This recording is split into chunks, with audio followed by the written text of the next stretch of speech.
ourselves onto mute, and then as soon as everybody's in, then I'll do introductions and we'll make a start.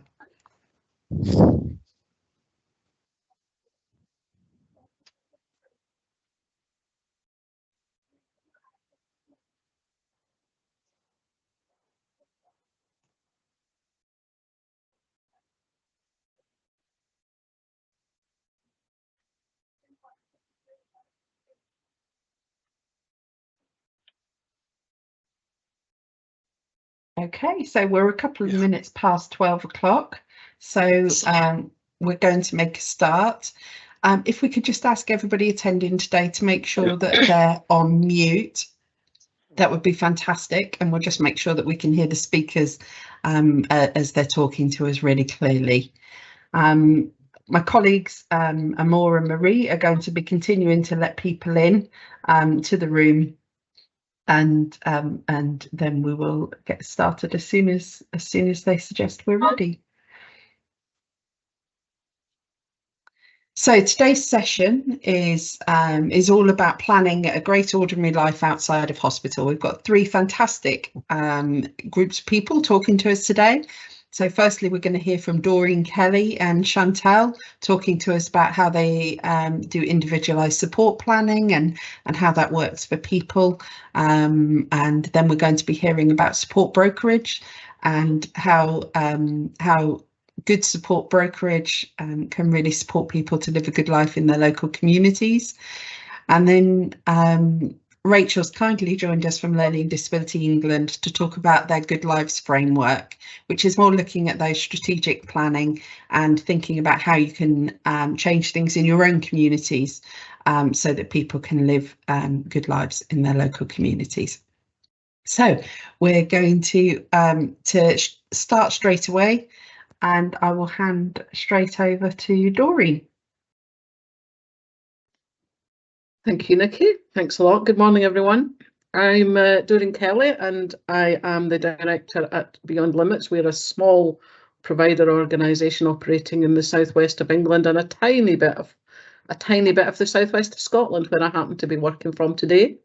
And with me today is Chantel Brooks, and Chantel's somebody we've supported now.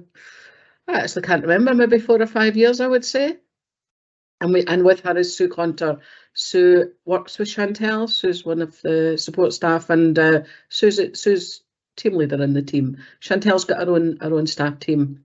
So we'll go through the planning, and then what I'll do is I'll kind of say a little bit and introduce you, Chantel, and then we'll come on. And what we thought we would do is I'll just ask Chantel a few questions, and she'll tell you about her life and about how planning's helped her be the best, have the best life that she can have and be the best that she can be. So can we move one slide, please? And I was going to talk about planning, and we would do before someone comes out of the institution that they're in. And just to be clear, Chantel wasn't in a hospital, but Chantel was in another institution, residential care. And I talked to Chantel before the call, and I said, you know, would you consider that to be institutionalised? And she said, absolutely. So Chantel's left an institution, but it wasn't a hospital as such.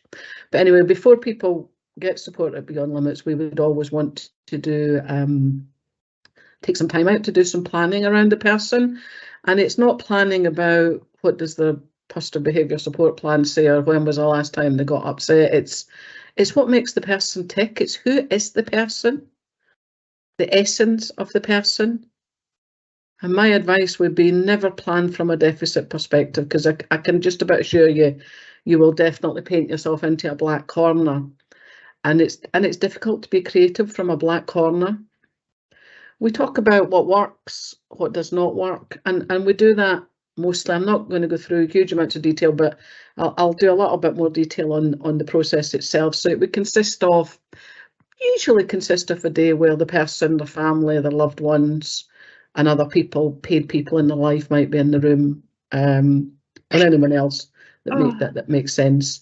And we would go through talking about the person's story, And we take a long time to do that because lots of the answers to how a person wants to live in the future are in the past. Sometimes lots of the answers to how they don't want to live are equally in the past, and that's as important. So that's the bit about what does not work. We talk to people about how they would like to live their life, how they can live their best life, and actually by finding out all of that information, then the onus is on us to develop a great service to help the person get that life that they've told us they want, with the hopes, dreams, ambitions. And you'll see here that I've written no problem is too big for an individualised service, because inbuilt flexibility allows change as necessary. So if you're supporting someone and the service is not working, then the onus really is on the provider and the other people paid to be in the person's life to change the service so as it does meet the person's needs. And I think the other thing I would just say at that point is one of the things that I feel is an absolute necessity for doing this type of work is sticking with people through thick and thin, never giving notice. We do not give notice at Beyond Limits. Now, it doesn't mean that some people don't say, oh, I want to be independent now, or I want to get support from a different provider. And of course, that's perfectly okay. But I don't think it is okay for providers to go half of the way and then give up. Because what happens then, people go through another provider and another provider and another provider, and almost doing a bit of the job.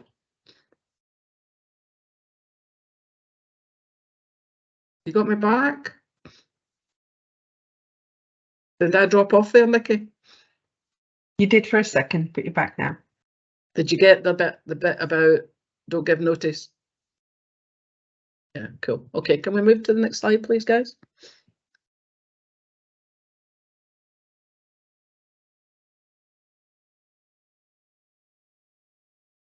Have we moved to the next slide? Not on my screen, I haven't. So just to let you know, I think I'm up north. I think it's brilliant.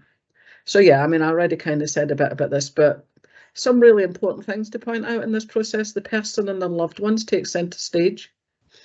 And there's something really important about that. We don't design diaries around professionals. We design the diaries around the person and the family. We think about where's a great place to have the person's planning day, and we'll talk about that in a little minute, and Chantel will tell you where she has hers and why. And we like to think about what's people's great passion. So, in my history, particularly when I worked in Scotland, but also working in England, we've had things in, I mean, for instance, we have somebody we support. It's not Chantel, she'll tell you about hers in a minute, but we have somebody we support, and he loves the Haynes manuals. Remember the old Haynes manuals about they told you how to fix your Ford Escort, for those of us who are old enough? Well, there's a Haynes Museum in Somerset, and every year we go there for his plan because he loves it, and it puts him at his ease to enjoy and be able to contribute to his planning days. So the people and the family take centre stage. Professionals and paid people are invited, and that's a different way around.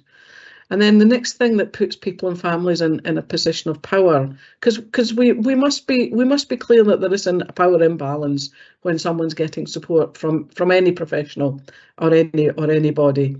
But we start with the person's story, and we start from when the person was born. And actually, there's only one or two people in the room, or a few people in the room can tell you that, and it's not the professionals. So again, if you start with the person's story, you're starting as you mean to go on. So the family and the person will be talking for the first couple of hours when you're getting people's story. We're talking about people's gifts, hobbies, talents and interests. We talk about people's hopes, dreams and ambitions for the future. And all of that's about the positives. It's about building on people's strengths. And I suppose if you think about it this way, if you sit in a room and talk about what people can't do, I mean, it must be, we all struggle to some extent with our own confidence. Imagine sitting in a room where everybody's telling me what you get wrong. I mean, it's just not going to work at all. I know people know this, but I think it's worth saying this all the time, because I think inadvertently we fall back into those habits sometimes. Next slide, please. So then once we've got the story, and I kind of describe, the first slide I describe, if you're going to do an individualised service or a tailor-made service would be another way to describe it. The first slide about who is the person is almost the measurements. If you think about a tailor-made suit, a tailor-made service, it's almost the measurements for the service. And then we start to think later on in the planning session, what will make an ideal home for the person. And even if there's a house existing, I think you still need to do these exercises because you'll work out what you've missed. And you'll also be able to identify what you've got right as well. Who'd be great to support the person? Now, sorry, I should go back to the ideal home and I should say, well, we'd say things like, would it be in a town, country, city or village? We'd say, what would be in the community? What would need to be in the street? What would be in the house? Would it have a garden? What size would the house be? What would be in the bedrooms? What would be in the living? You know, really, really personalising it. And then we start to talk about who would be great people to support the person. And there's two really simple questions that we would ask at that point. And one is, who supported you well in the past? Why? And we would also say, where's that person now and would they like a job?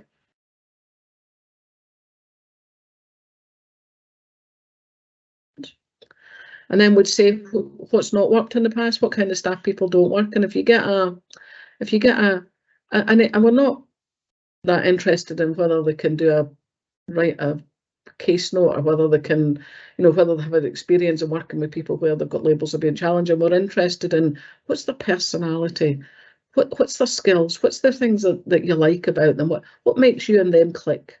And likewise, what's the things that make you not click with somebody? And that then starts to form the person spec, the job advert. If you have a look at Beyond Limits website, you'll see we have individual job adverts. It's not people's real names, but they are the real descriptions of people, agreed by people, by the way. The people we support would agree, or the representative family would agree that that's what the advert's going to look like. And then, of course, when you do your interviews, you can say, well, yeah, you've got the qualities and skills and hobbies and interests, and you'll be a good match to the person. And you know, the person who gets support and the family would be involved in as much or as little of that as they also choose, and have the final decision about who their staff are. And again, Chantel will maybe tell us a bit about that when we come to her. What will the person do with their time? And that's the bit about, what does this person want to be? What do they want to do? And then, you know, finding the right things for somebody to do. And I always kind of say, you know, if somebody wants to be an artist, there ain't no point in them going to the local cooking class. We may as well find an art gallery for them to work at. That kind of thing. I mean, common sense, I know, but I do actually think sometimes we really miss a lot of this. And for me, a lot of this stuff is getting some of this stuff right takes away a lot of the potential triggers for people. So if you get this right in the first place, you're starting from a much better place, particularly people having their own home and being in control. And money makes the world go round. Each person we support, and again, we can talk to Chantel about this, but each person we support has an individual service fund. And that money's spent, and we'll budget each year with the person or the family. And that might, and some people don't want to be involved in that, and some people just from the planning day, you just know what people want, and you know, you use their budget to get the things that they want. So, I mean, really simple stuff, but I don't think we find it simple to do it within the systems that we operate. Next slide, please. So, in reality, never expect it to be rosy. It's not going to be, particularly at the beginning, because I suppose it's a bit like when you join a new group or you get new friends.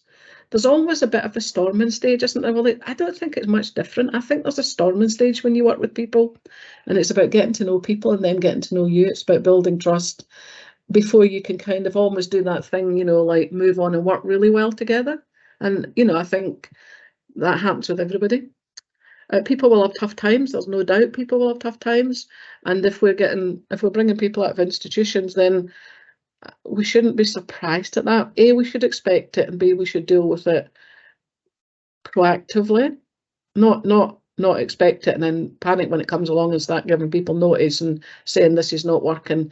And the other thing not to do is not knee-jerk and not think, all right, they've got 2 to 1, they now need 4 to 1. I don't think that's ever the answer to this. It's more likely that we're missing some of these important points. We're missing some of the measurements is more likely to be the case. Rolled up and joined robust and joined up response. And what I mean by that is strong multi-agency, working together and really being strong together. I think I kind of said the same thing in 3 bits there, but a strong local team now. for me, the team sometimes consists of people might consist of the ambulance service, it might consist of police, it might, whoever's required to be in that would also be part of that. Strong family support where there's family. I think listening to families and not asking families to deal with the issue, because that's what a provider gets paid for with the professionals around the multi-agency team. But I think asking the person's family and keeping them on board at all points really helps, and the person themselves, of course. Next slide, please, if there is one. There might not be one. There's not. So I think what we'll do now, Chantel, if it's okay with you, is I'll introduce you, and then we'll ask you, well, I've already have introduced you, haven't I? And then we'll ask you, I'll ask you some questions as we discussed earlier, Chantel, if that's okay? Yeah, no, that's fine, yeah. So I'm remembering if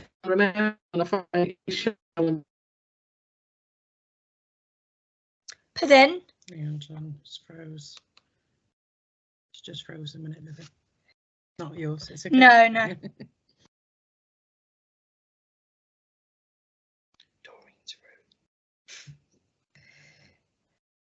Mm-hmm. We lost you for a moment there, Doreen, so we missed the question. Oh, sorry. Chantel, can you remember when we first met and we were going to have a planning day before you came out of Harbour? Yes. And we talked to you about where you'd like that to be. And can you remember where we did that first day? It was at the Grand Hotel. And why did you choose? Sorry. Go on. No, I was just going to say what made you choose the Grand Hotel? It was the posh, and it was lovely, and everyone was there, and we had meetings and everything to obviously come in my own home and things, from like a moving on stage where you like from going from Harbour to going into your own home. And every year since then we've had a planning day since then. Yeah. And yeah, each year we've set goals at that planning day. And I think what we'll do, Chantel, we may as well move forward right to the future, because I mean, all of your planning days have been impressive, but I'd have to say the last one was. They've been definitely characters. Yeah, it's been. Yes, characters that well alive. Yes, definitely. So tell people where we had your last planning day. My last planning day was at the Aztec Hotel. The hotel, and the one after that was at the pub. Mm-hmm. Oh, I can't remember. I'm just trying to think where the pub. What what was it called? Chantel, was that the pub you go to do karaoke on, or is it not? No, it wasn't. Oh, right. It was the pub we went when we had Christine, and when they kept going in and out. Yes. That was, we had it there. And sorry, Chantel, can you tell people who was at that planning day with you? There was Christine. There was my grandparents. A colleague. Christine's your colleague at work. Yeah, at work. Yeah. There was my grandparents, which are my family. There was Julie there, which is a service leader. There was Sue. There was Amber, Emily. The whole team, really. Yeah, the whole team. And Rebecca was there. Rebecca and me, wasn't it? So I facilitated it, and Rebecca took the notes, didn't she? Yep, she took all the notes and everything of what my future's plans were and everything. And who else was at the plan? Chris was there. And can you tell people who Chris is, please? My boyfriend. Well, it's slightly more than that now, but we'll come to that. Fiance. And can you remember what we said that you would do? So before you do that, maybe I'll just say to people that during previous planning days, there was stuff like Chantel wanted to get a job, and then you got a job. So we built up to this, you know, over. Is it, how long is it, Chantel, that we've been involved with in your life? 5 years. 5. I thought it was 4 or 5 years ago. Yes. Okay, so what can you say some of the things that we talked about at your planning day? Can you remember? We talked about going to Scotland. I went to Edinburgh with Julie, and we did that, and that was an experience where we went around the castle and we experienced different places, and that was good. We saw Scottish men, that was good. Oh yes, you did. Yes, and I've been to Cardiff. I went to a karaoke bar with Maria. Went to Cardiff and we had experience in Cardiff. I've been to London. Went to London and experience with Sue in London. That was good. That was when we toured around London, went on the big London Eye and experienced London. What plans did you have for this year? This year I'm going to Greece, which with my fiance, we're going to Greece together this year. We're going on holiday together. And you've already been on holiday together, haven't you? That was part of the plan in your last planning day. Yes, we went to Butlins. That was another one. We went to Butlins, and that was a good weekend where we saw everything, and we had lots of giggles, lots of laughs, and lots of pictures and things. And then what happened? What happened more recently at your birthday party? He basically proposed to me. He proposed and got engaged, and he said to me, we were sitting at the table and I had no clue, and I sat there and the cake came out and I didn't know what was on the cake, and he was going to his mum, where's the ring, where's the ring? And all of a sudden he turned around and said, will you marry me? And I said yes, and he put the ring on my finger, and when that's how now we're fiancés. What was on the front of the cake? It said, will you marry me? What was on the back of the cake? Minnie Mouse. No, but you all said happy. Did you not? Am I right in saying you had happy birthday one side and yes, will you happy marry me birthday the other side? One Yeah. side, and then will you marry me the other side? Yes. Yeah. And now what are you talking to me about now? What do you keep asking me about now? Can we live together? Well, it's not can we? I think you said you can live. You will. You're going to live together. We're going to live together in the future. And can I get your house, basically a bungalow? Because Chris. Yes. Chantal, you've got your own house, haven't you? You've got a house. Yes. That you live in Torquay, but it's got stairs, yes. And Chris struggles with the stairs. Can't get up the stairs, so obviously we've got to have a house which is all flat, which is no stairs, so it's level for him. And I think the clue in that is, even when you think you've got things really right, think again. So now I've got to think, how are we getting a bungalow then, Dodie? Yeah. But we're working on it. That is the thing. You've got to find the bungalow, and then yes. And then yes. And can you say to people, can you tell people about your job, please, Chantal, if you don't mind? Just about. So I work with homeless people on a Tuesday and a Friday. And I work and do teas and coffees, and I've been there for 3 years, and I help look after the vulnerable people and work with them and talk to them and chat to them if they need help, and just basically support them and look after them. And I've done it for 3 years, and they work very, very hard there. I do a very good job. I've got loads of close friends there. I've got Chris, who comes on a Friday. He likes to get the Hoover out, Henry, and it's good. Really it's good fun. Chantal. I don't think he really likes to get the Hoover. I don't think he really likes to get the Hoover out. I think you have to encourage him. I have to encourage him to get Henry the Hoover out. Other friends there. What about your friend that's gone back to Ukraine? Oh yeah, Galina, who I was really close to. Sadly, she's gone today. She's gone back to Ukraine, so it's very strange without her, because I was very close to her, and she got my nails done for me for my birthday, so it would look all nice for our engagement and things. And it was really lovely. She's a very close friend. And Christine? Christine, yeah, Your friend Christine? She's a close friend who doesn't work, unfortunately, where I work anymore, but she works somewhere else in Paynton. But I still have a number and stuff, so I can still keep in touch and things. Okay.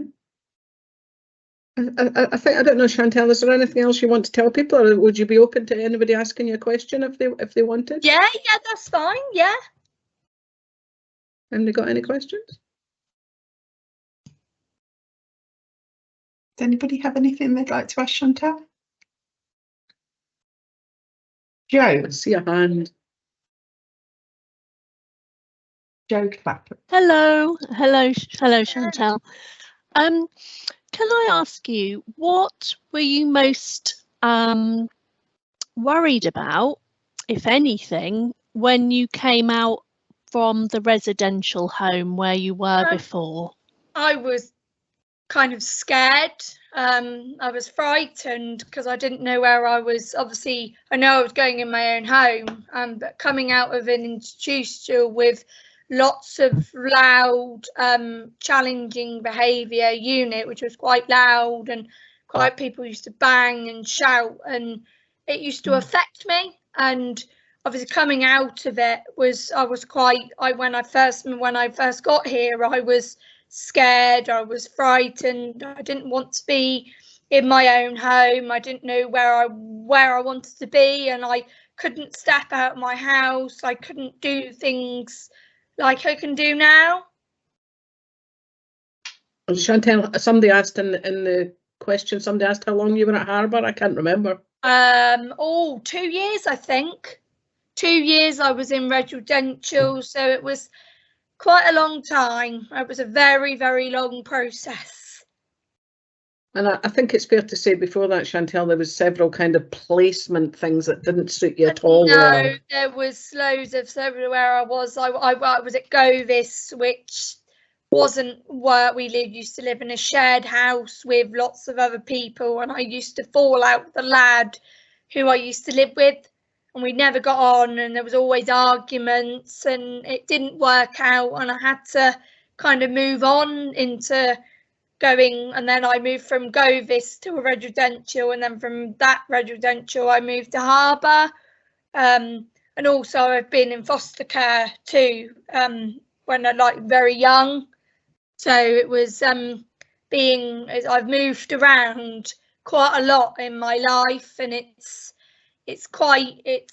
obviously scary where I've been in different places, and obviously not getting looked after and things. And now where I am now in my own home, I feel like I'm getting looked after properly. I feel like I've got a team around me, I've got friends, and I've got a life now where I didn't have before when I was in residential, or where I was at Govis, or when I was in foster care. I was very unsettled. Chantal, would you be okay telling people about how you employ your staff? So basically they go online and they look at the document, and then obviously they'll see who I am, and then they'll reply, go to like Julie or somebody for the job, and then they'll ring, and then obviously then I'll meet them like for a coffee and tell them who I am and what I do and what activities I do, and swimming and different things like that. And then obviously then they go for their training, and then they shadow, and then they come and work with me. Simple. And I decide if I want them or don't want them, or I don't feel comfortable.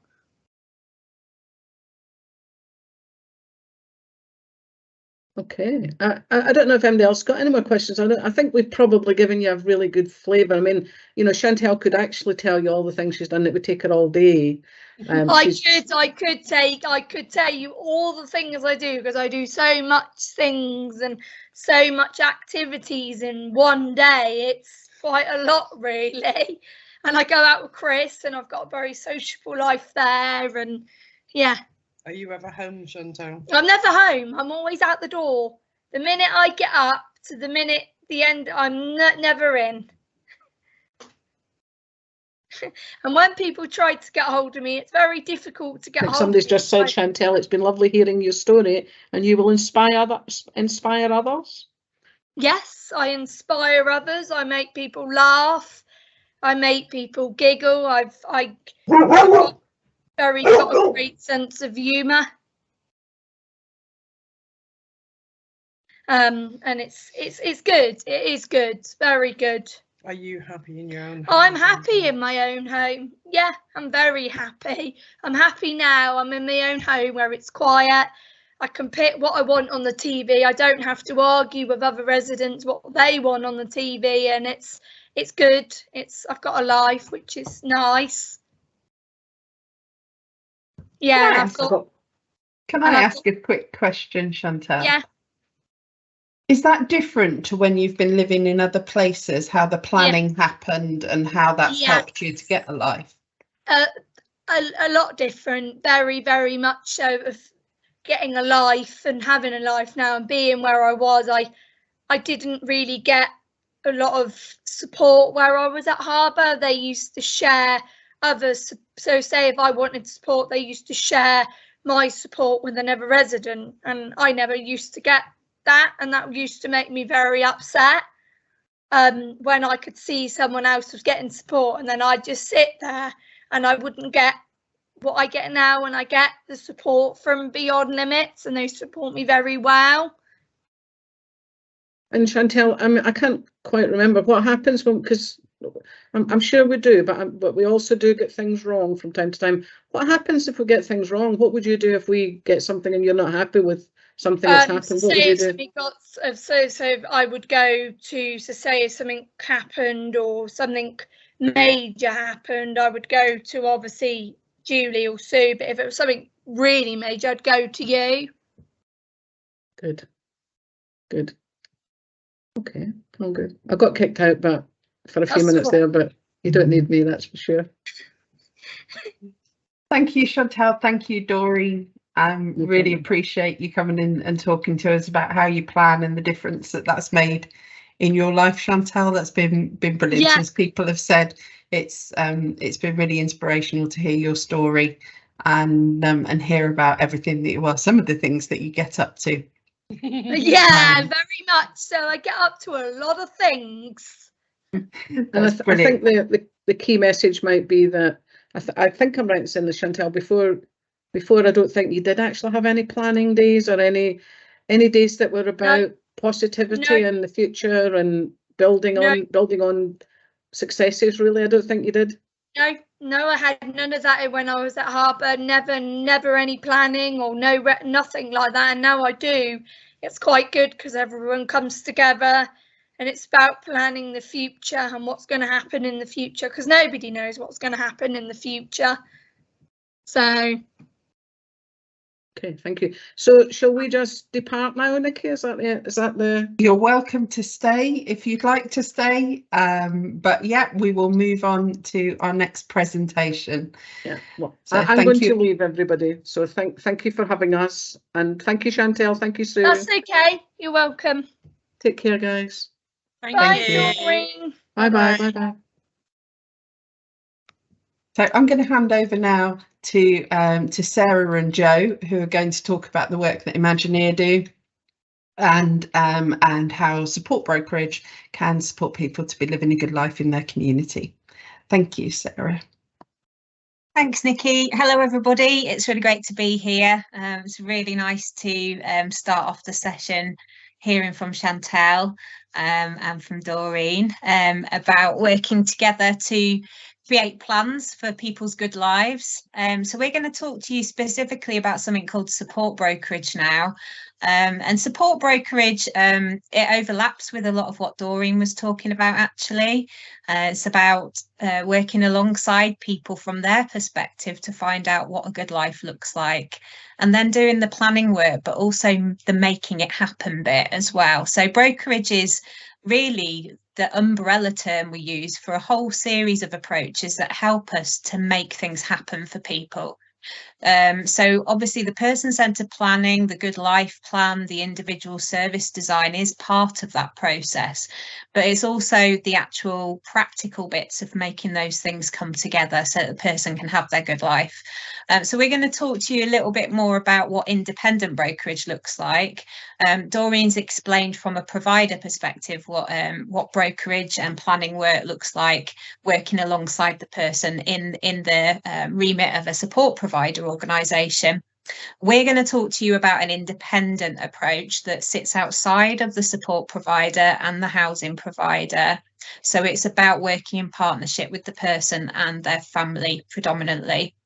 But we're going to talk to you about some of the work we've been doing specifically in the context of helping people to move out of long stay hospital and institutional care settings, because that's really the theme of today's session.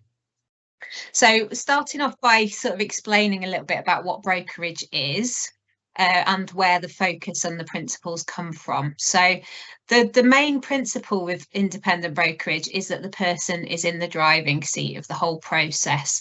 That means as brokers, we are working for the person and we're working with the person, but we're not doing anything outside of that remit. So we're not taking a lead on any exploration or decisions unless it's what the person wants us to do. So the first principle we work to as brokers is that the person is the expert in their own life.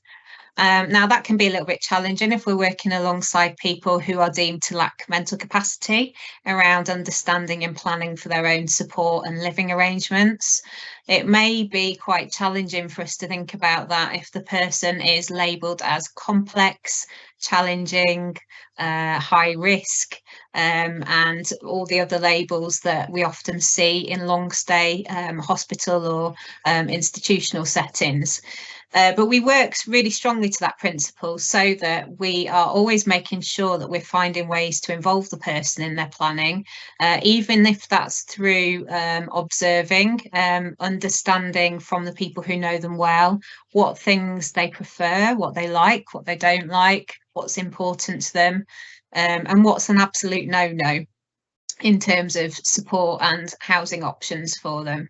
So we work predominantly with the person's relationship circle initially, because that relationship circle helps us to determine what those connections are going to look like outside of the hospital setting.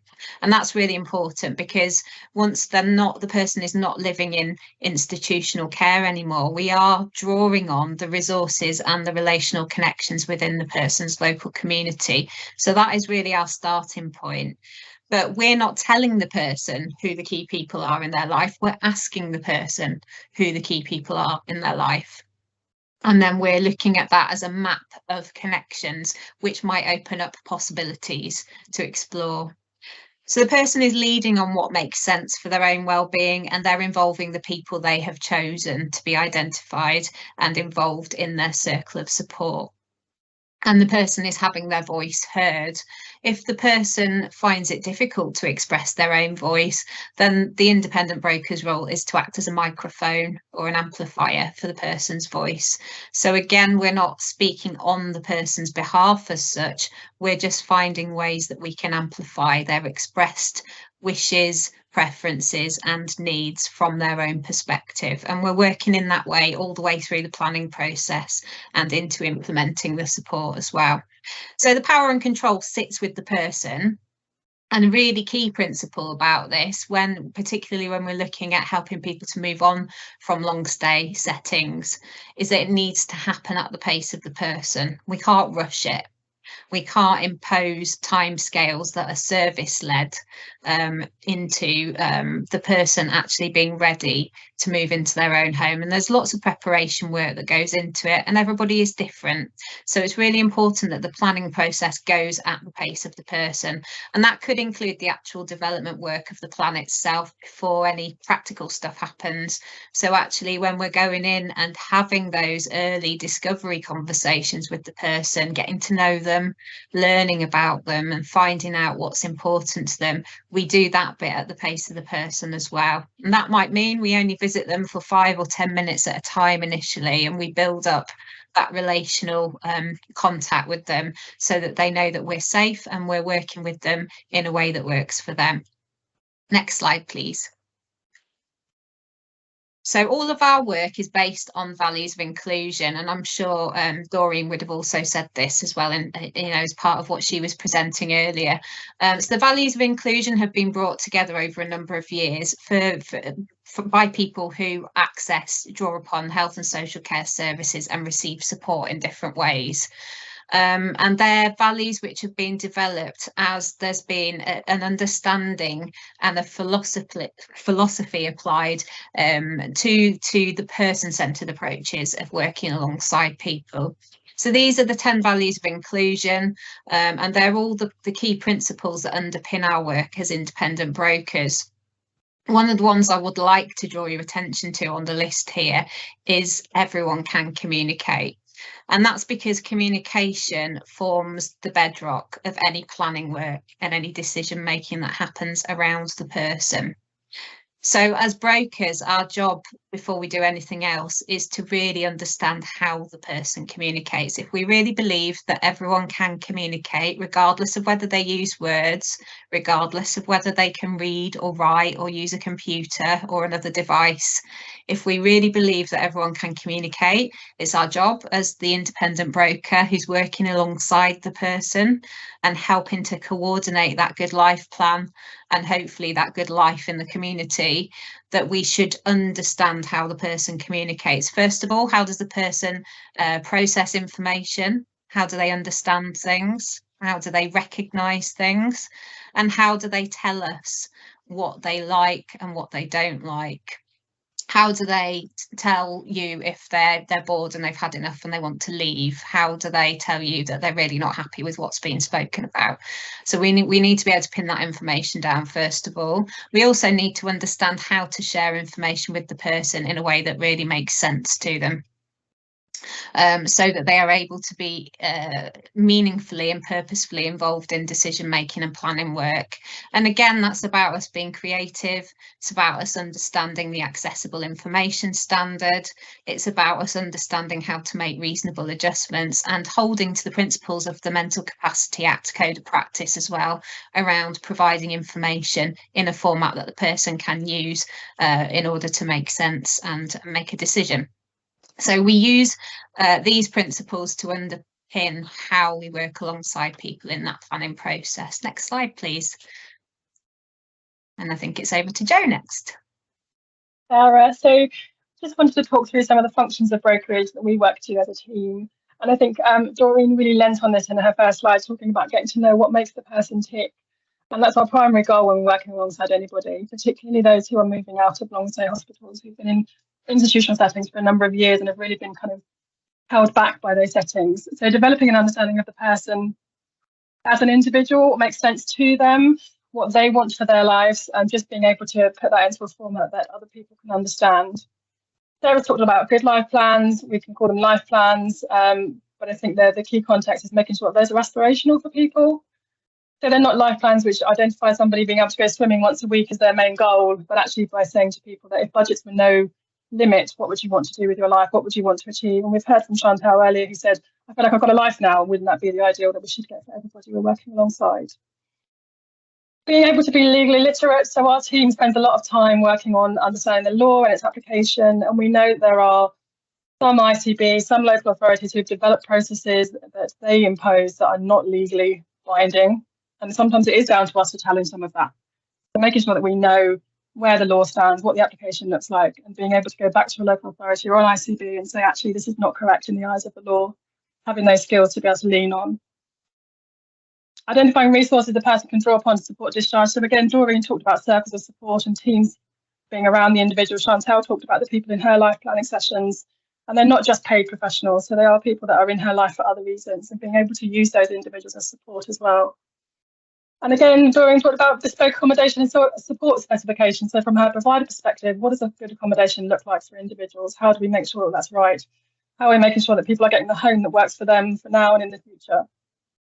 And the support as well for them. So making sure that people's support identifies what they need, what they want to achieve for themselves, and making sure that we put that through their support plan so that people can put that into practice. We often lead on support of provider and accommodation searches, so we'll work nationally across the country, as well as more locally with individuals. So looking at not just who's on the local authority provider framework list, not just who the people they would normally refer to, but actually where do we know that there are pockets of really good practice happening? Where are the providers that we know that are pushing against all of the boundaries, really making a difference for individuals, and how can we bring those into the conversations?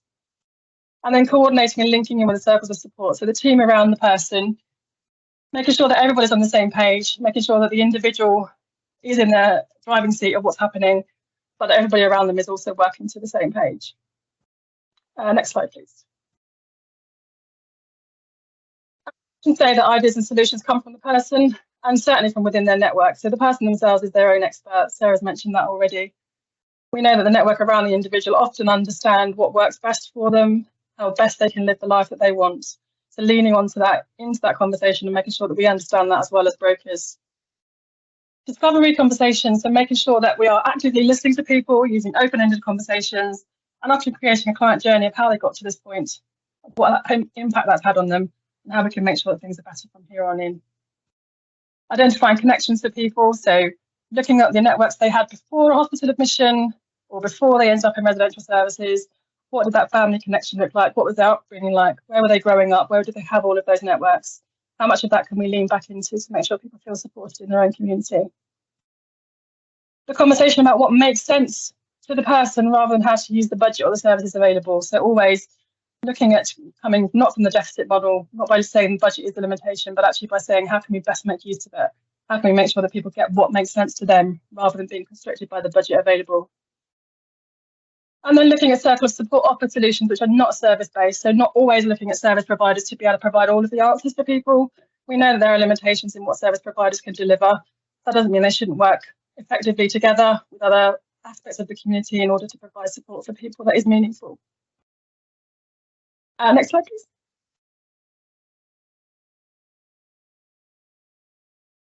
Thanks, Jo.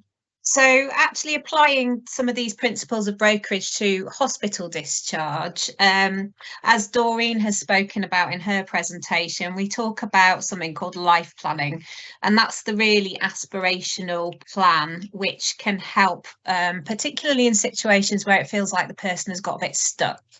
Perhaps they've been deemed ready for discharge for a period of time, but nobody has been able to come up with the right solutions which enable the person to move back into their community. Maybe it's an issue around housing solutions, maybe it's an issue around finding a support provider with the right skill set to be able to effectively support the person. So the life plan is the aspirational document which can help to inform the development of the discharge planning. It can help to develop the service specification, the individual service design that we've talked about. It can have the housing specification within it. It can have a really detailed spec around how the person should be supported in their home. So it's really, really bespoke and tailored to the individual. But it also includes all that really lovely aspirational stuff about what the person would love to do with their life. What's the stuff they're really passionate about? What are they interested in?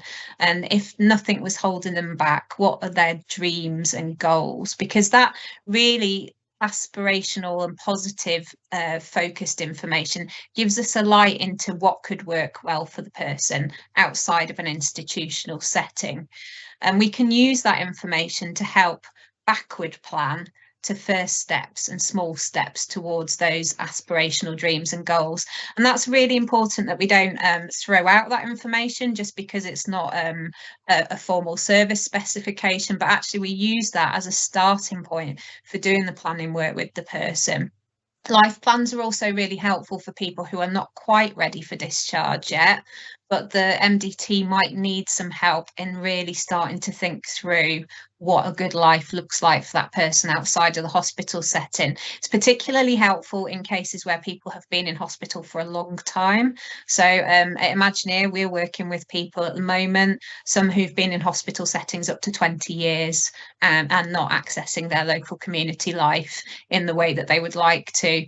And for those people, although it's important that they are able to get back into the community, there needs to be a little bit of meaningful thinking done around what does that look like practically for this person, because it's a big step going from an institutional setting back into the community. So what are some of those milestones and stepping stones to help us think about developing that service specification? So the life plan, that really lovely aspirational document in the beginning, is what helps us to think about that in more detail. Brokers can work collaboratively as part of the multidisciplinary team in that discharge planning process, and we work hard on developing agreements with the MDT. So we've got an agreement on roles and functions. It's really important to recognise the broker doesn't have a statutory role or function within the MDT process or the discharge process, so they can't be responsible for any areas that have a statutory duty against them. We're not social workers, we're not responsible clinicians, and we don't hold any responsibility around delivery of 117 entitlement after the person leaves hospital. But what we can do is provide the connect or the glue between all of those other professional functions. We can help make sure things keep moving. We can liaise with all the different elements of the plan, the housing, the accommodation, the link into the local community, the link into the person's circle of support and relational networks, to make sure that all comes together smoothly and to make sure that everybody is keeping to their agreed actions and tasks within the discharge plan. One of the things that's useful to do is to develop a set of communications documents that can be shared with the MDT right from the beginning of the process. So explaining what the broker is there for, how they can help, what are some of the things they can get involved with, and actually making sure the MDT are all aware of the broker's role in the process. That's so that when it comes to information sharing, invitations to ward rounds or MDT meetings, everybody is clear on why the broker is there and how they can help and support the process.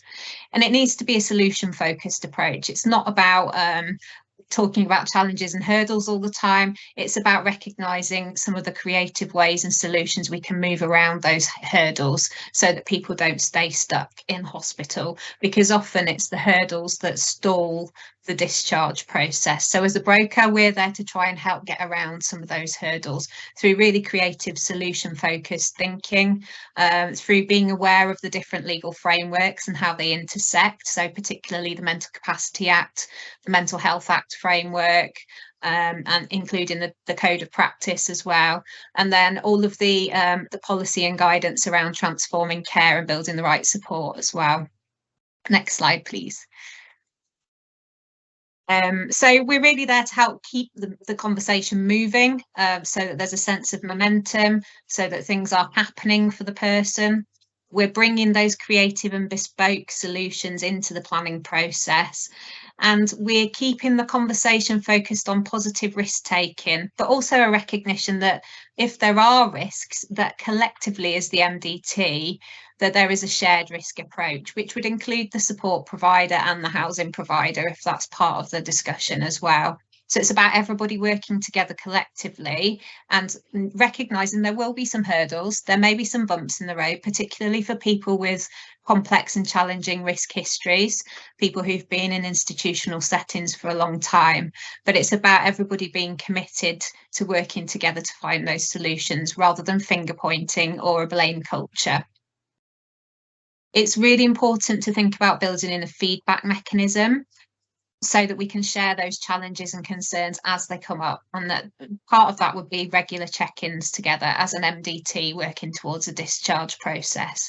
And the other thing to consider would be building in some quality benchmarking for the brokerage input, and we can share a little bit about some of the work we've done around that as well. Back to you, Jo. Thank you. Thanks, Sarah. So I get to talk about all the finance stuff, which is always the good stuff at the end, isn't it? So when we're working alongside people to understand the budget that is available to them, as brokers, we're really looking to make the most of the budgets that are available. We know that finances are stretched in every local authority and every ICB across the country. So in order to make the most of what we've got, we're really working alongside every ICB to make sure that they are processing in ways other than their traditional models. So not every local authority or ICB is currently ready to work in a way that allows people to have a personal health budget or an individual service framework or even a direct payment in a way that makes sense to them. So some of our work is often around educating those people to make sure that the options are available for the individual we're supporting. It's always important to have clear, accessible information about the level of budget available, and that's not an Excel spreadsheet. So for somebody with a learning disability or an autistic adult in hospital, having an Excel sheet means nothing. But being able to talk to the individual about, this is the budget that's available, what can we do within that makes sense to you, is a much different conversation. Leading on individual impartial advice for people. So being able to plan the life that they want to lead that is not constrained by the budgets as much as possible. For them to be able to have us amplifying their voice or using their own voice if they're able to do so, to talk about the life that they want to lead outside of hospital, often outside of other institutional settings, and being able to make sure that that's what we're offering into that situation. And we always talk about flexibility within the budget, so not having to run a budget change back to a social work team every time the person wants to make one minor change, but actually if it's still achieving the outcomes that have been set, allowing that person to use their budget flexibly as they need to do so. Next slide, please.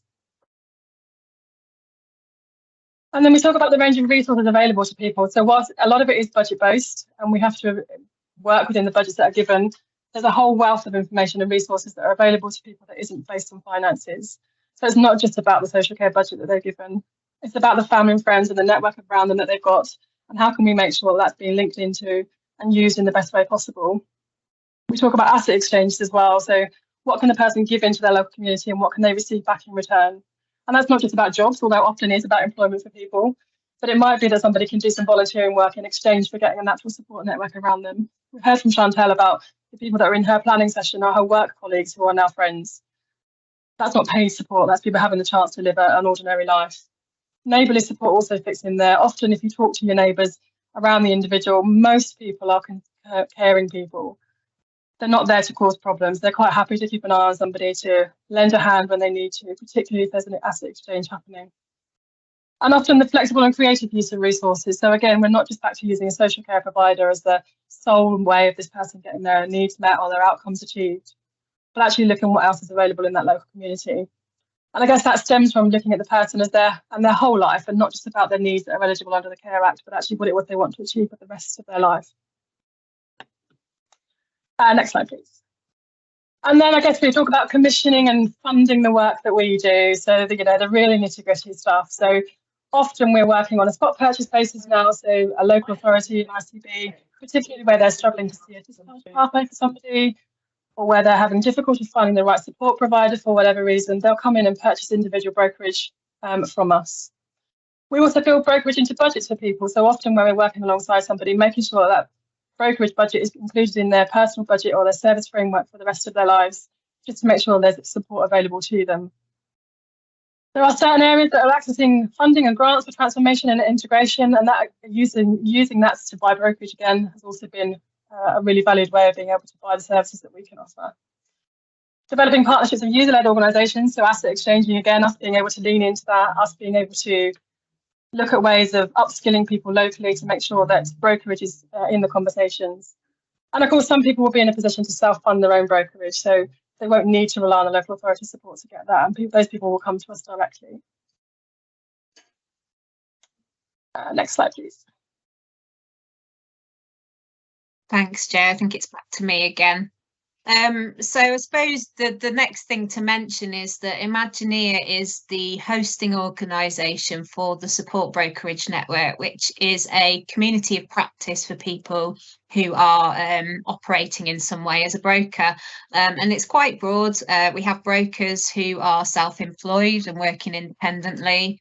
We have obviously a team of brokers working at Imagineer as associates of Imagineer, and you also have brokers who work within organisations like Doreen's organisation, where there is the planning, research and making it happen work happening around the person's individual plan. So there's lots of different ways that you can access brokerage, but there is a nationally recognised quality charter for the Support Brokerage Network. And as a community of practice, it's a place where brokers can come together and share best practice, talk to each other about challenges they're facing, or maybe talk about the application of new case law, which is helping to apply the different legal frameworks if they're needing to bring challenges around how people are accessing funding or having decisions made about their well-being and things like that. So actually building some quality assurance into the brokerage process is really important. And if it's something that's being developed as a service and there is a service specification for it, then it makes sense to build quality compliance into the service specification for the brokerage input himself. Brokers can hold a recognised accreditation and qualification for brokerage, so that's one way of benchmarking quality and assuring compliance. And if you're building a service spec or spot contracting for brokerage, that's one question that you could ask as a commissioner, is do the brokers in your organisation hold a nationally recognised qualification or accreditation for brokerage? And then also that the brokers can demonstrate that they're receiving ongoing continuous professional development around their knowledge, around their skill set, and particularly around changes in policy and case law. Application of case law is a really key part of keeping brokers' knowledge up to date.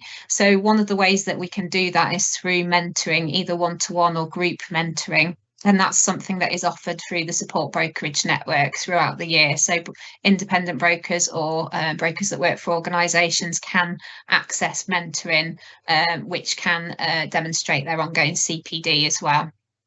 Next slide, please. So I've just talked through the Support Brokerage Network, but just to mention that it's independent of statutory provision, so it's not linked to a local authority or an ICB area. We are nationally accessed across the whole of the UK, but we've also had people from other countries joining in the mentoring sessions. I think our furthest broker so far joined us from Singapore. So we're actually getting some international sort of best practice sharing and cross-referencing of policy and practice as well, which is really interesting.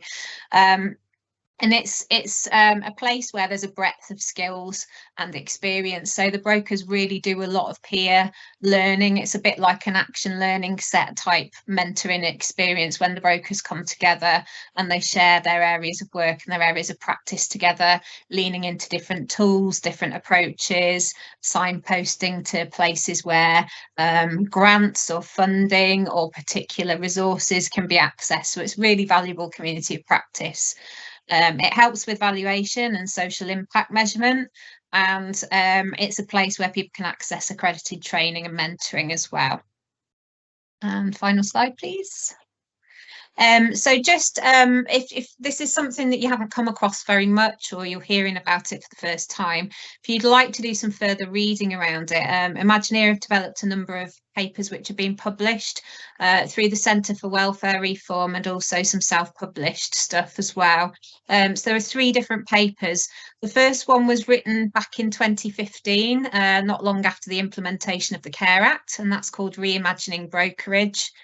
Then we went on to write What Does Good Look Like? And that was really a series of good is statements backed up by case studies. So real life case studies of people accessing independent brokerage and applying it to their particular scenario and how a broker helped in that situation. So it's a paper that's full of case studies of independent support brokerage.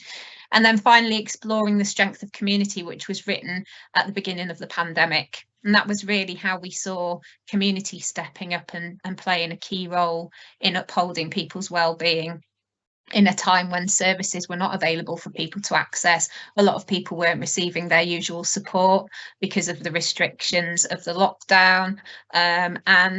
It's really interesting just looking back on that now, even just a couple of years later, in how that has changed our thinking and our practice, in how we help people to build really strong, enduring relationships in their local community, which don't just rely on paid support, they don't just rely on statutory funding, but they are built on relational networks and connections on the basis of common interest, sharing the same places with other people in their local area. So those are 3 papers that you might find interesting. They can be accessed on the Imagineer website, and we will share the link to that directly so you can download them from the website if you'd like to read them. Final slide, I think, is just telling you about our different places where you can find us. We have a YouTube channel which is full of explainer videos and interviews with people we've worked alongside. There's a vlog playlist where we've interviewed other organisations that are doing very similar strengths-based and asset-based work. And we've got a number of social platforms where we post content regularly. And if you're interested in having a follow-up conversation about anything we've covered in this talk, please contact us at the email shown at the bottom of the slide there. Thank you very much. Thank you ever so much, Sarah. And am I right in thinking, for London colleagues on the call, that there may be access to some training based on some work you've already been commissioned to do in London? Yes, that's right. So anybody who works for one of the 5 London ICB regions, if you're working under the Learning Disability and Autism programme in any way, you can access the personalised care and support planning training, which we've just recently launched. And there is a separate set of modules on there for people involved in care, education and treatment reviews and dynamic support register, key working, that area of practice as well. So there's a whole suite of on-demand online learning, which is accompanied by assessments and some action learning set online sessions that you can come to as well. I'll pop the email address in the chat just now. I've just seen the question there, so I'll pop it in the chat for you now. Yeah, please do contact us if you want to follow up on anything we've shared about, because that's quite a lot of information. Thanks a lot. Does anybody have any specific questions? We have a few minutes if there's anybody who wants to ask some, has a burning question that they want to ask Joanne or Sarah. So Hillary's asked, do you ever find that individuals struggle sometimes with what can happen in the immediate future compared with more aspirational hopes and dreams? And is it part of the support brokerage to help articulate possible stepping stones en route to a dream? Yeah, absolutely. So the life planning is definitely the aspirational bit. It is difficult. It's a tricky one because we're often invited into hospital settings to develop a life plan for somebody. It can feel a little bit like a box-ticking exercise. That person needs to have a life plan so we can say that they've got one. But obviously by opening up that conversation with the person, we're enabling them to start thinking past what it feels like currently for them in the hospital setting. So you're right, it does need to be accompanied by some sort of an action plan, and that's where the full brokerage process really comes into fruition, because it's about seeing tangibly how things are going to happen, how we're going to take steps towards those goals. And we start with the really small steps. Sometimes it's about starting to have conversations and doing some research to find out what might be possible and what's available. But if the person can see that there's progress happening towards their eventual discharge into the community and the life that they hope for, then usually we find that keeps the person engaged and helps them to focus. Thank you. Thank you. And I think Joanne's responded to the question about can other areas access the training in London? And Tina has asked, how long does it take to assign a brokerage service? I'm guessing that's to start work. Yeah, develop it's a fairly quick turnaround. Jo, do you want to answer that one? Yeah, of course. So assigning a brokerage is a really difficult question to answer. It's a bit about how long is a piece of string. But we look at referrals as they come in. We'll always talk to the team about what capacity they're holding, what anything in particular that the individual would need from our brokerage team. So if somebody is waiting for face-to-face work or has got particular communication requirements, then sometimes that will be a bit of a longer wait because we might only have some brokers with those skills to offer. But by way of example, we had a referral came in last Thursday that was allocated on Friday and will start work today. Other times it might be a week or two before we've got the capacity to be able to offer it. Thank you, Joanne. Would the training benefit housing for TFC? I'm presuming that's about transforming care, yeah. Is it? Yeah. So the training, yeah, I would say yes. It's very helpful if you don't have an understanding of the hospital discharge process, and it's very helpful if you don't have an understanding of the different legal frameworks and kind of what's involved in helping somebody to move on from hospital. So certainly anybody in allied sectors outside of ICBs who might have an involvement in that process would still find the training helpful. It is very specifically focused on personalised care and support planning, and an element of that does include housing. But obviously there's a lot of focus on the person's health and social care support needs as well. But it goes into all that detail we've just been summarising in the presentation around how does the person communicate, how do they make decisions, who are the key people involved in their life, and on that basis, what does a good life look like for them? And that's how we develop the plans, really.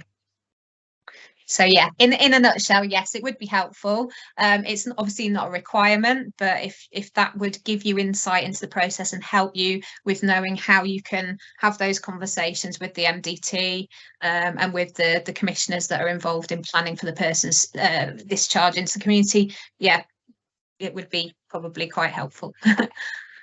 Thank you ever so much, both of you. Really appreciate that.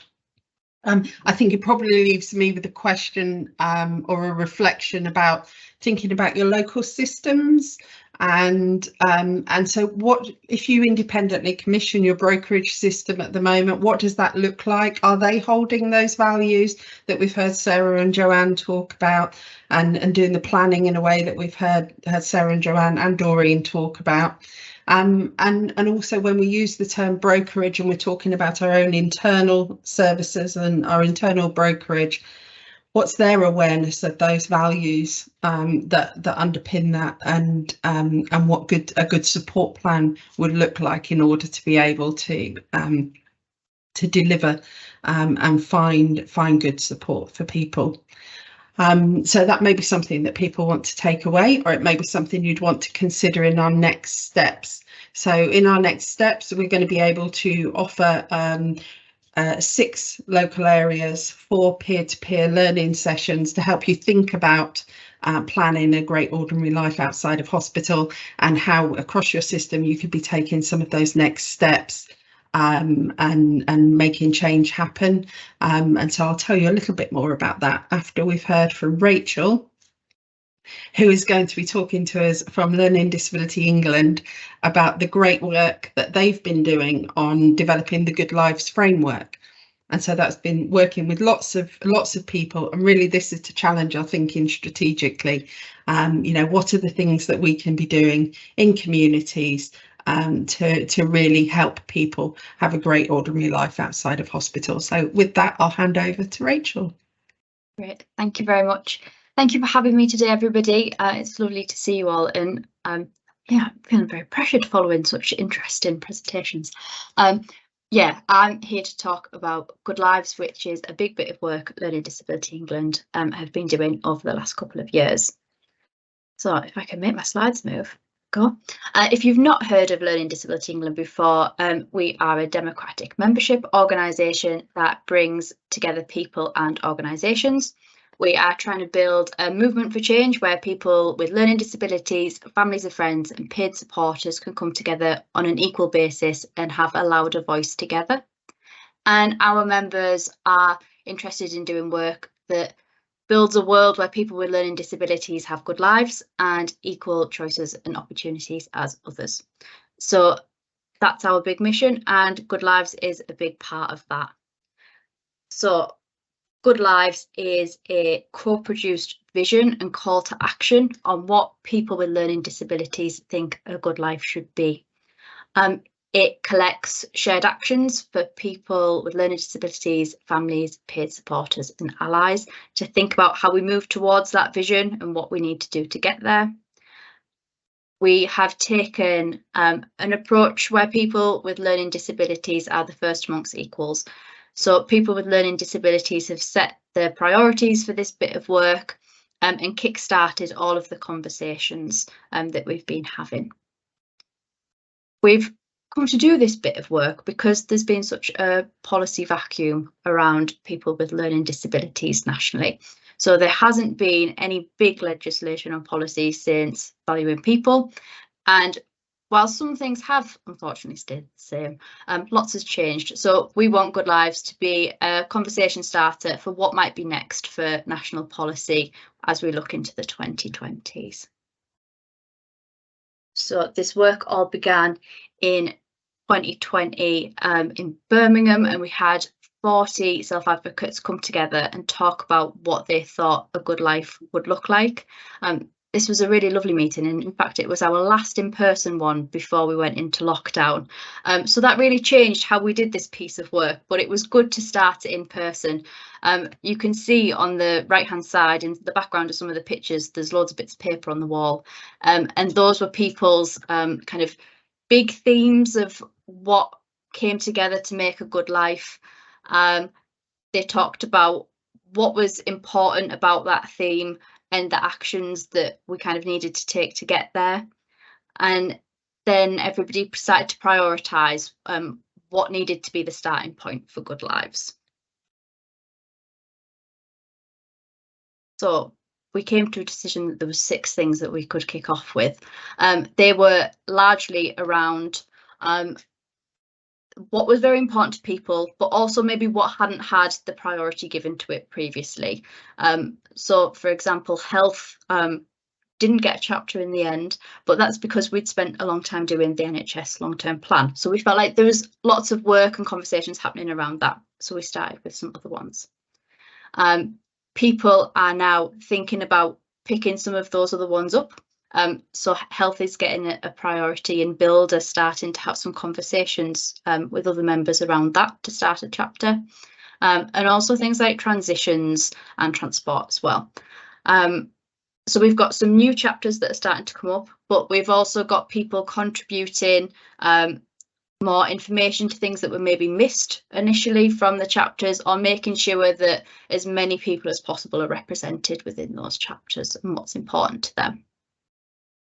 Within each of the chapters, we've taken a very human rights based approach. So it talks about what people's rights are under the United Nations Convention of Persons with Disability, and lays out exactly what people's rights are in relation to that topic.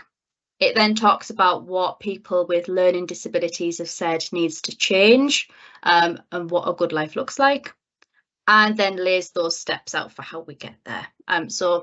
It gives us some general larger actions and then some kind of first steps to get towards them, breaking it down into things for the government to do, for local authorities, for providers, and for people and families. So there's always things for everybody to do and actions for all of us to take. The current chapters that we have written up are around the right support, a home, self-advocacy and advocacy, communication and staying connected, contribution and paid jobs, and to love and be loved. I'm going to give you a quick run through of some of the things that are in each of the chapters. I'll give you a link at the end if you want to go and read some more. But I've picked out a couple of things that people told us are important as part of their vision for a good life, and also one of the actions that's in there. So please do feel free to ask any questions, as there's only a bit of a summary for each of them. So yeah, for home, people told us that the human right to have a choice about where you live and who you live with is often not respected, and for many people that's not the reality that they live. So having that human right being very clear and understood was really important. People also told us that there needs to be enough funding so people don't get stuck in assessment and treatment units or long stay hospitals, and that's about that prevention work and getting it right the first time, but also making sure that finding a property isn't a barrier to leaving hospital as well.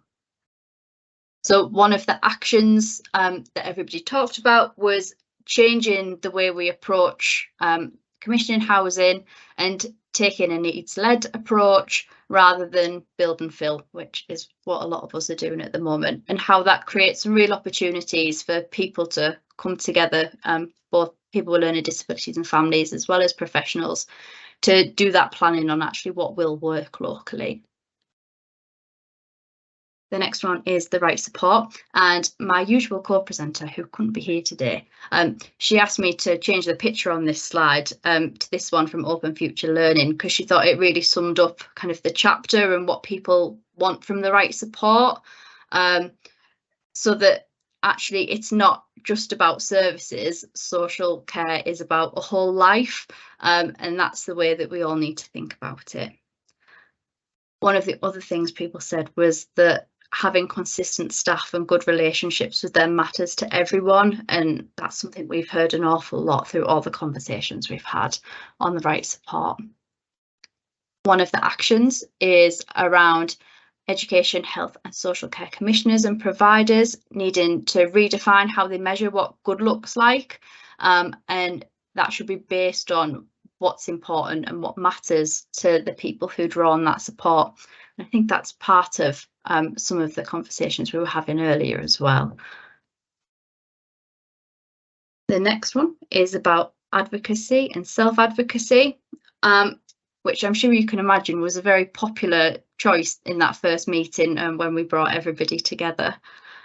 So people told us that people with learning disabilities should be paid for the work that they do and the knowledge they bring to conversations and bits of work, and that anything that is done about people with learning disabilities should be led by people with learning disabilities. So a real challenge, I think, to many organisations to think about what your governance looks like and how is it including those voices.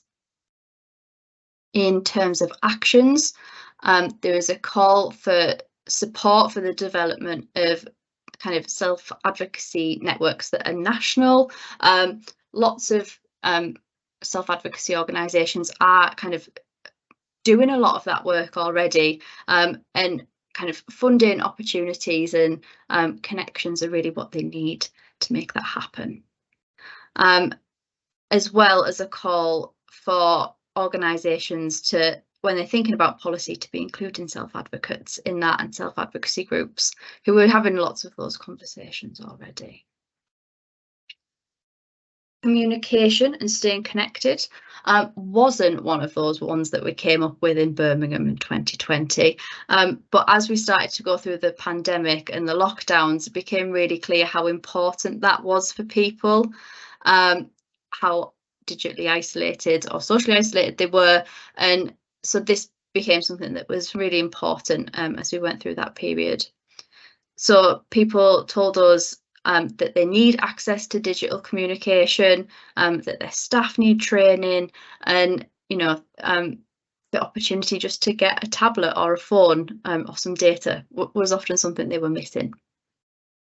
People also told us that their communication needs are often not supported or invested in consistently across services and areas, and it was very much a kind of postcode lottery depending on what people got. So one of the actions from this chapter is around commissioners including digital inclusion as part of service specifications. So thinking about how people are supported to get online, the skills that they have, and access to kind of Wi-Fi data technology. And there's been some really great work done by members kind of coming up with skills frameworks and things like that that they've shared as part of Good Lives to help providers do that. The next one is to love and be loved. And people told us that adult sexual relationships are often seen as a health issue by their staff and commissioners and services rather than a right. And people found that really difficult and made it hard to have conversations with people about the kind of support that they needed around that. And people also told us that their relationships with their families were not supported or prioritised during the pandemic. And I'm sure lots of you are kind of thinking about the visiting consultation that's out at the minute. So still a big issue that people want to talk about. One of the actions was around commissioners and providers understanding the right to a private and family life and ensuring that that's incorporated into their service standards and practices. So I think across several of the chapters, it's making sure that people understand what their rights are and making sure that's part of practice. the final one is about contribution and employment. And it's really clear in this chapter that it's not all about work. People do lots of things to contribute to their communities and as part of their roles as active citizens. So there's lots of ways to contribute. It's not just about work. So I suppose everything on this slide is about work. So I feel it's important to point that out. So in terms of what was important, people told us that reasonable adjustments are not just about physical access to buildings, and we need to make sure we're making other adjustments to make sure people with learning disabilities can be part of the workforce. So thinking about things like working interviews, job carving and adapting training and inductions. And thinking about how we do things like access to work differently, which is often kind of based around people with physical needs rather than a learning disability. There are also no national targets for employing people with a learning disability. I think before the pandemic, it was around 5% of people with a learning disability had a job, and it's definitely less than that now. So collecting that data is really useful and something that our members think needs to happen. And one of the actions is around calling on the government to commit to a national investment in supported employment with local delivery based on some agreed quality standards. And BASE have done some work around that already that we think is a great starting point for doing that. So that's a very quick whiz through of the chapters. People are using Good Lives in a lot of different ways, and I think it has a lot of flexibility to be used in a way that's most helpful for you in your role. So some of the things that people are doing are using it to guide their priorities as an organisation, to think about what they're campaigning on or the projects that they do, or to use it alongside their strategies as an overall vision, you know, for what they want to achieve as an organisation. Some research networks have picked up Good Lives, and that's been quite exciting. There's a group in Kent, Sussex and Suffolk who have kind of brought a lot of their researchers together under the umbrella of Good Lives to think about how they make sure people are included in all the research they do and how that research can contribute to that bigger vision. So that's been quite exciting. And others are using it as a conversation starter, so we can bring people together under those shared aims and that shared vision. And I think it's quite useful in that way. When a lot of the work's already being done, it's nice when you can just hand something over. So yeah, it's been quite exciting, I think, and people are really getting involved. And my last slide is about how you can all get involved in Good Lives. We are currently doing a bit of a campaign around writing to MPs and to local authorities to share Good Lives. In terms of the MPs, we're thinking about manifestos, and actually we've done a lot of the work of what needs to happen. So being able to hand that over and say these are the priorities of people with learning disabilities, you know, this is a massive pool of potential voters, you know, can you help us get that in there? Is really useful. So there's some templates and information on our website if you would be interested in doing that. We have created an action collection, which is a way of everyone sharing what they're up to. I think we don't find the time to shout about the good things we're doing, and we hope that this can be a way for people to do that. So it breaks it down into different chapters, it talks about research and evidence that we've got. People are sharing resources and projects and learning. So there's loads of different things going on, and we hope it can be a nice way of people finding out and, you know, connecting with others. So people are very welcome to come and find out what's already in there or contribute if you've got things that you feel like they fit. We hope that you might share Good Lives with other people. And Gary, my colleague, and I are really happy to meet and chat to anybody about it. So if there's any groups that you're part of that you think would be useful to hear a bit more about it, be very welcome to drop us a message. We'd love to come and share. And I think my final message from the day is that Good Lives is offering that kind of shared vision and action. And actually, when you know what a good life looks like, you know, we should all be expecting that, and we should be expecting more than sometimes what we're getting. So I want to ask you all to expect a bit more from the people that you work with, and hope that you'll come more involved in Good Lives and the movement that we're trying to build around it. So thank you very much. Thank you ever so much for that, Rachel. And if people haven't had a look, it's a really easy to read document. For those people that remember valuing people and feel that there's been a void, it very much does feel that it's written in the same spirit, but hopefully with a focus on more targeted action than we saw coming out of valuing people. So it's framed in human rights. There's some great examples that people have provided of things that they think are contributing to a great ordinary life, in terms of services, community things that are happening, and it really lays out challenges for people and families, for commissioners, for central government, and for providers, and so it's a really fantastic document to look at and to have a think about in terms of your local systems and your planning for people with a learning disability. Does anybody have any questions for Rachel? Stunned everybody into silence, Rachel. It's fantastic. Brilliant. Well, it looks like we're going to be able to let people go early. So let me just explain to you all what the next steps are. Amor, do we have a slide for that or not? No. Okay, I'll just go. No, sorry, no. No, that's absolutely fine. So you're in the next 24 hours, you'll receive an evaluation sheet to provide us with some feedback. That's to help us plan future webinars, to let us know how you think today's gone, how useful it's been, whether the topic was helpful to you, and what future topics may be useful to you going forward.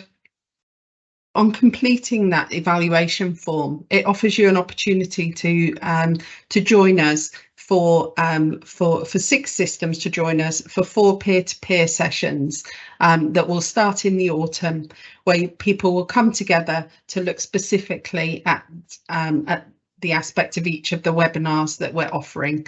And so from today's webinar, you'll be offered with the opportunity to join some sessions that talk about a great ordinary life outside of hospital, about planning, about looking at using tools like the Good Lives framework to help you develop supports for people in your local area.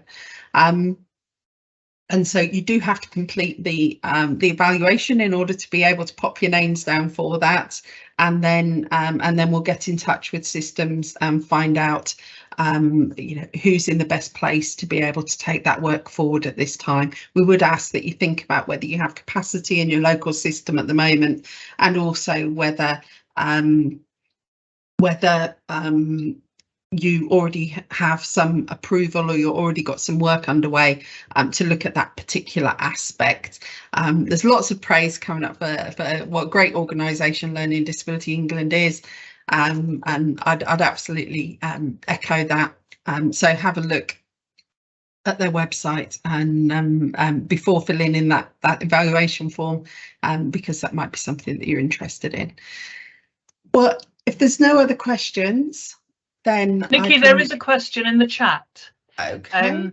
Tammy has asked a question of Rachel, if she's still here. Is Rachel still on the call? Yes, you are, Rachel. It's Hilary here.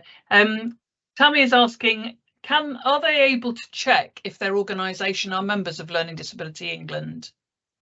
Yes, they definitely can. And Tammy, I don't know if it's easiest for you to drop me an email if I put mine in the chat, and yeah, we can figure it out. Thank you, Rachel. Brilliant. Thank you ever so much for your time today. Hopefully that 25 minutes will give you time to grab a bite of lunch and fill in that evaluation form when it arrives. Wayne, popped your hand up. Was there a question? Sorry, I did that by mistake. Oh no, sorry. Sorry about that. That's absolutely fine. A copy of the webinar will be available initially through our events page, and then it'll be popped onto a permanent location. So if you've got colleagues that you think would benefit from hearing about today's session, then send them our way. The slides will also be made available, and we'll be putting together a little pack of information that you'll also be able to access from that space. So that you can explore this more and take things forward in your local systems. Thank you for your time and have a good rest of the week.